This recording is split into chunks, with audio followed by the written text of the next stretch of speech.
Gus Samsudin ungkap 5 syarat jadi santrinya, dicibir warganet. Susah amat kayak mau daftar PNS. Itu banyak yang datang ke sini pengen gabung gitu, pengen derek, pengen nyantri gitu. Tapi sayang sekali harus pulang gitu. Kenapa? Karena tidak bawa syarat-syaratnya. Itu saya sangat nggak enak sekali kalau ada saudara kita yang datang jauh-jauh dan ternyata sampai di sini harus pulang. Saya mohon maaf yang sebesar-besarnya. Hampir setiap hari saya menolak.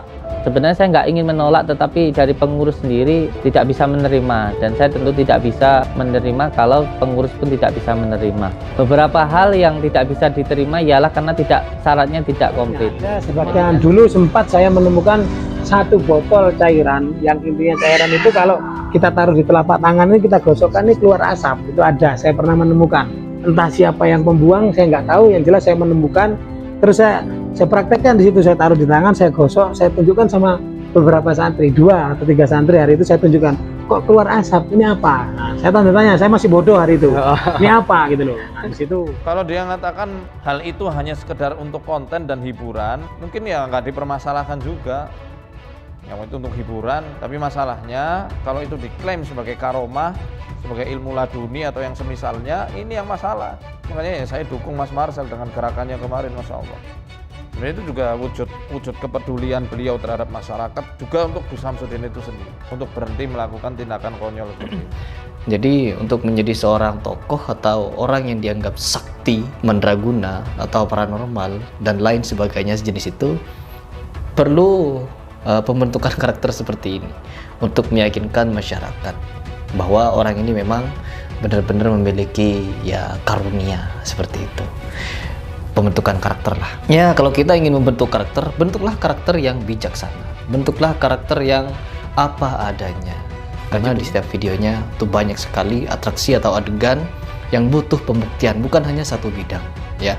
Gus Samsudin secara terbuka membuka pendaftaran bagi orang-orang yang mau menjadi murid atau santrinya di Padepokan Burzat Sejati. Lelaki yang pernah dianggap ngawur mengutip ayat Al-Quran ini lantas membeberkan 5 syarat. Pertama, seorang yang mau menjadi murid Gus Samsudin harus mengantongi surat keterangan catatan kepolisian. Ini menandakan seseorang itu memiliki kelakuan baik di mata hukum. Syarat kedua adalah memiliki identitas diri. Si calon santri bisa menyerahkan KTP, kartu pelajar, hingga kartu keluarga sebagai bukti. Lainnya, calon murid harus diantar oleh perwakilan keluarga, kerabat, saat mendaftar kepada Padepokan Gus Samsudin, sehingga orang itu bisa bertanggung jawab jika terjadi sesuatu pada mereka yang menjadi murid. Terakhir, calon muridnya wajib belum menikah, karena kata Gus Samsudin, mereka yang datang adalah untuk mengabdi dan tidak mendapat uang dari sana. Jadi kami tidak mau kalau yang sudah berkeluarga menelantarkan anak dan istrinya. Begitulah katanya. Sejumlah syarat beragam dari Gus Samsudin membuat warganet heran.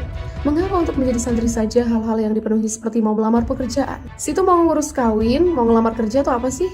Modelan begini ya kok ada aja yang percaya. Begitulah sahut netizen. Menurut Ustadz Muhammad Faizar, kitab-kitab yang dijadikan rujukan Gus Samsudin sempat diungkap di beberapa konten video YouTube-nya. Ada kitab Al-Faq, kitab Syamsul Ma'arif Kubro, dan Manba Usul Hikmah.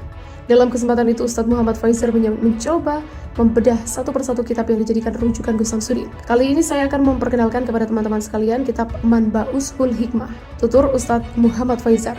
Dalam video berdurasi 5 menit 56 detik itu, Ustadz Muhammad Faizar membedah secara singkat terkait santet dan pelet. Ini dia kitabnya, cover berwarna merah bertuliskan Arab. Kitab yang katanya ditulis oleh Abul Abbas Ahmad bin Al-Albuni.